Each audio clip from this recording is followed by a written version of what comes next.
చూసుకుంటే మరొక ప్రేణు ప్రమాదం అయితే సంభవించింది.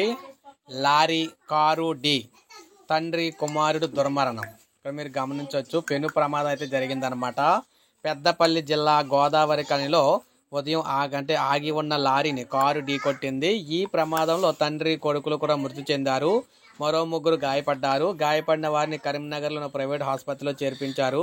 గోదావరి కని పోలీసులు కేసు నమోదు చేసి దర్యాప్తు చేస్తున్నారు. ఈ ప్రమాదం 11 నెలల బాబు ప్రాణాలతో కోల్పోయాడు అనమాట. ఇందులోని మృతుడు సింగరేణి కార్మికుడు అనమాట. హైదరాబాద్ నుండి గోదావరి కనికి వస్తూ ఉండగా గాంధీనగర్లో ప్రమాదం జరిగింది. ఈ ప్రమాదంలో సింగరేణి కార్మికుడు సతీష్ అక్కడికక్కడే చనిపోవడం అయితే జరిగిందనమాట. చికిత్స పొందుతూ అతని 11 నెలల కుమారుడు కూడా చనిపోయాడు. ప్రమాదంలో గాయపడిన కుటుంబ సభ్యులను మెరుగైన చికిత్స కోసం కరీంనగర్లోని కార్పొరేట్ ఆసుపత్రికి తరలించారు. ఈ విధంగా పెను ప్రమాదం అయితే జరిగిందనమాట. పండగ రోజు జరగడం చాలా విషాదకరమైన ఘటన అనమాట. ఇప్పుడే మనకు అప్డేట్ వచ్చింది. ఒక లైక్ చేయండి, అందరికీ తెలుస్తుంది. సబ్స్క్రైబ్ చేసుకోవద్దు, మన ఛానల్ సబ్స్క్రైబ్ చేసుకొని ఫాలో